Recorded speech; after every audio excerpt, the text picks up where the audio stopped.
पुराने समय की बात है जब जमींदार हुआ करते थे। गांव में एक ऐसा ही बड़ा पैसा वाला इंसान था। करोड़ीलाल उसके पास ना सिर्फ उसके गांव के बल्कि आसपास के गांव के लोगों ने भी कर्ज ले रखा था। उसका काम था कर्ज देना और ब्याज वसूल करना। ना दे पाने कुछ भी सामान गिरवी रखना या ले लेना। उसका मानना था कि वो सबके काम ही आ रहा है। उसका बेटा बल्कि उसके विपरीत था। एक ही बेटा बड़ी मन्नतों से हुआ था। बाप को चिंता थी कि यह आने वाले दिनों में ना जाने क्या करेगा। अब वो कहते हैं ना कि अगर आपको इस तरह का कोई काम करना है तो सख्त होना पड़ेगा। सख्त से मतलब बेदिल, ना किसी की मजबूरी देखो ना किसी के आंसू। बेटा ऐसा नहीं था। वो नर्म दिल इंसान था। एक सुबह करोड़ीलाल ने यह फैसला लिया कि अब धीरे धीरे बेटे को भी अपने धंधे के गुर सिखाने होंगे। उसने अपने यहाँ काम करने वाले से कहा कि ये हीरा तू जा रहा है ना, उस बुढ़िया के पास जाते जाते इस धनी को भी ले जाना। मैंने इसका नाम धनी रखा है, लेकिन नाम रखने से ही कोई धनी नहीं बन जाता। इसे कुछ सिखा और तू बाहर दूर रहना। इसे ही जाने देने और वसूली करने देना। हीरा उसे लेकर गया। ज्यादा दूर नहीं था, लेकिन करीब 1 घंटा लगा उन्हें वहां जाने में। हीरा ने जैसे कि सेठ ने कहा वैसा ही किया। धनी को दूर से उस बुढ़िया का पता ठिकाना बता दिया। धनी जब उस स्थान पर गया तो उसने देखा कि एक छोटी सी कुटिया है, बहुत ही जर्जर हालत में। उसने मन ही मन विचार किया कि यहाँ से क्या वसूली करना है। उसने द्वार पर जाकर टूटे दरवाजे को खटखटाया। अंदर से एक झुकी हुई अम्मा आई। धनी को बताया गया था कि सावित्री अम्मा होगी, इसलिए उसने पूछा, सावित्री आप है? वो अम्मा लड़खड़ाती आवाज में बोली, हाँ तुम कौन बेटा? धनी ने बोला, मैं करोड़ीलाल का बेटा हूँ धनी। अम्मा सुनकर नाराज नहीं, खुश हुई, बोली, अच्छा अच्छा तुम धनी हो। अरे बेटा तुम तो बहुत बड़े हो गए। बड़ा अच्छा लगा, आओ बैठो, बड़ी दूर से आए हो, थक गए होंगे। धनी को बैठाया और कहा कि रुको, मैं तुम्हारे लिए कुछ लाती हूँ। धनी ने मना किया, लेकिन अम्मा नहीं मानी, बोली कि नहीं, पहली बार आए हो, ऐसे कैसे? अम्मा ने अंदर जाकर बर्तन में देखा, थोड़ा सा दूध पड़ा था। उसने वही गर्म किया। इस दौरान वो धनी से बात करती रही। अम्मा ने बर्तन से ग्लास में दूध निकाला। जैसे ही दूध निकाला उसमें मक्खी गिर गई।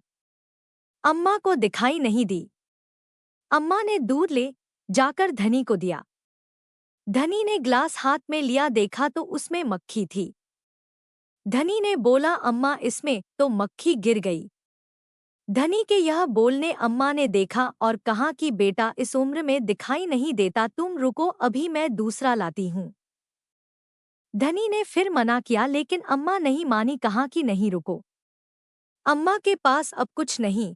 हाँ, उसे देने को अम्मा बाहर गई। सोचा कि आस पड़ोस से मांग कर ले आऊंगी, लेकिन किसी ने दरवाजा नहीं खोला। जो उसे देते थे वो घर नहीं थे। धनी यह सब देख रहा था। थोड़ी देर बाद अम्मा परेशान हालत में वापस आई। धनी ने कहा कि अम्मा मैं चलता हूँ, देर हो रही है। अम्मा ने कहा कि बेटा रुको, जिसके लिए आए हो वो तो लेते जाओ। अम्मा अंदर गई और एक चांदी का कड़ा लाई। धनी देख हैरान हुआ। अम्मा ने कहा कि बेटा बस यही है मेरे पास, पिताजी से कहना कि अम्मा इतना ही दे सकती है, मेरे बेटे की आखिरी निशानी है। लेकिन अब वो ही चला गया तो इसका क्या करूंगी? वैसे भी अब मैं कितना दिन जीऊंगी, तुम्हारे कुछ काम आ जाएगा। उसने कर्ज लिया था कि चलो कुछ अच्छी खेती हो जाएगी, लेकिन क्या पता था कि भगवान को कुछ और ही मंजूर था। सारा पैसा उसके इलाज में गया और वो भी नहीं बचा। तुम्हारे पिता ने मदद की, मैं उन्हें निराश नहीं करूंगी। जब भी कोई आता है मैं कुछ ना कुछ देती हूँ। अब तुम आए तो अपना सा कुछ लगा, इसे ले लो। धनी कुछ देर सोचता रहा, उसकी आंखों से आंसू आ गए। फिर कहा कि अरे अम्मा, दूध में मक्खी नहीं थी, प्याज का झीलका था। उसने उस मक्खी को, जिसे वो प्याज का झीलका बता रहा था, निकाला और दूध पी गया।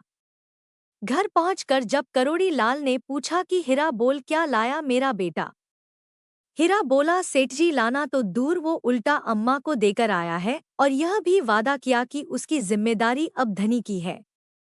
सेठ गुस्से में चिल्लाया, कहा कि धनी यहाँ आ।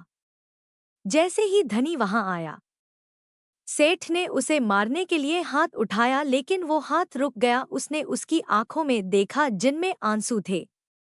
आंसू भरी आंखों से वो अपने बाप की आंखों में देखे जा रहा था। बाप के अंदर भी उस वक्त कुछ बदल गया। करोड़ीलाल सच में धनी था, क्योंकि उसने धनी जैसा बेटा पाया। आपको यह कहानी कैसी लगी, हमें कमेंट कर जरूर बताएं। इसी तरह की अच्छी कहानियां आप यहां पर सुन सकते हैं। यहाँ उपस्थित शिक्षाप्रद कहानियां आपका मनोरंजन करने के साथ दिशा भी देंगी। तो बने रहिए हमारे साथ और हमारे प्रयास को सफल बनाएं।